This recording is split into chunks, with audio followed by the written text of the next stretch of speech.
Пайғамбарымыз сахабаларына қарап тұрып, ғибаттың не екендігін білесіңдер ме деген еді. Сахабалар: Алла және оның елшісі біледі деді. Сонда пайғамбарымыз: бір бауырыңның сыртынан ол ұнатпайтын сөзді айту ғибат деді. Сахабалар: Я Расулалла, біздің айтып тұрған сөздеріміз егер сол кісінің бойында болатын болса ше деді. Сонда пайғамбарымыз: егер сендер айтып тұрған кемшілік сөз сол адамның бойында болатын болса да, оны айтсаңдар ғибат. Ал егер сендер айтып тұрған нәрсе оның бойынан табылмаса, онда сендердің айтып тұрғандарың жала, бұл одан да ауыр күнә деді. Сондықтан да бұл шариғатымызда кісінің сыртынан ол қаламайтын сөзді айтуымыз үлкен бір айып, үлкен күнә, үлкен Алла Тағаланың және адамның алдындағы бір қылмыс болып есептелінеді. Қияметте Алла Тағаланың алдына бір кісі алып келінеді, оған кітабы ұсынылады. Әлгі кісі кітабын ашқан кезде айтады екен: Илахи хада лайса китаби ва жаратушы ием, бұл менің кітабым емес. Өйткені мен бұл дүниеде құлшылық жасағам, ізгі сауапты істер жасағам, сол амалдарымды бұл кітабымнан көрмей тұрмын ғой деп айтады екен мұсылман адам. Сонда оған: Инна роббака ла ядиллу ва ла янса. Алла Тағала саған зұлымдық жасамайды. Алла Тағала сенің істеген әрбір істеріңді ұмытпайды дейді екен.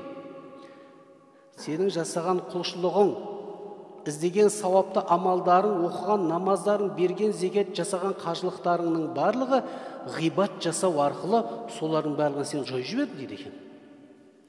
Ғибат жасау арқылы соның барлығын жойып жібердің, сол себепті ол сенің кітабыңда жоқ дейді екен Алла Тағала.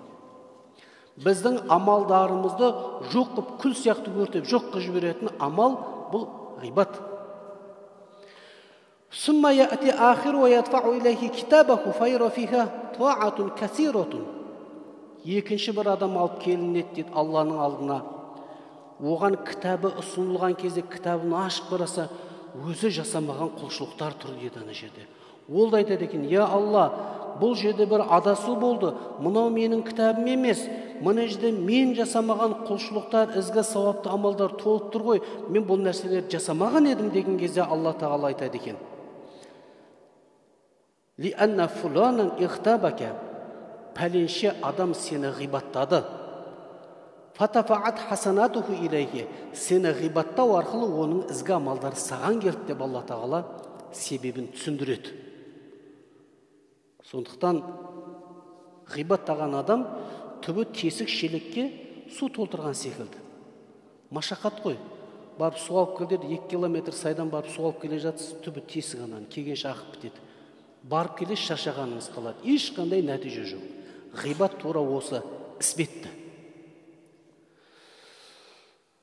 Кім біреуді ғибаттаса, ғибаттаған адамның қасындағы отырған кісі оған көмектеспесе, яғни оны ғибаттан тоқтатса, оны ғибаттан қайтаратын болса,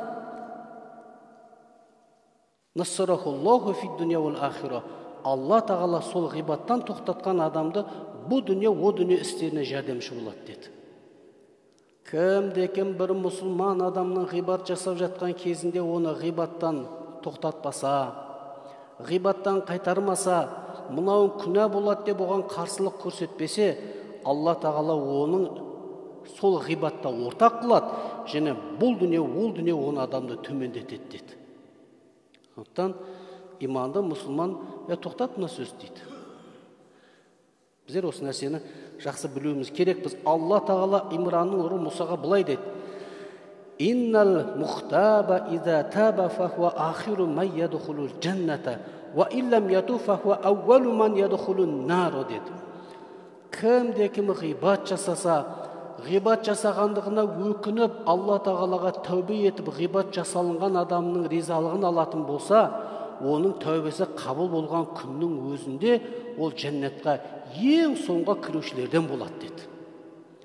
Ал кім ғибат жасап, ғибаты үшін тәубе етпейтін болса, дозаққа кірушілердің ең біріншісі болады деді. Сондықтан біздер шынайы мұсылман болсақ, пайғамбарымыз айтқан әл-муслиму мән салимал муслимуна мин лисанихи ва ядихи деді. Мұсылман деп сондай адамды айтамыз, басқа мұсылмандар оның тілі мен қолынан аман болатын болса, сол мұсылман деді. Шынайы мұсылман болатын болсақ, бұл нәрсені жасамаймыз, және жасалынуында да біздер жол бермеуіміз керекпіз, құрметті жамағат. Баяғыда өсекті қатындар айтатын, қазір өсекті еркектер айтады.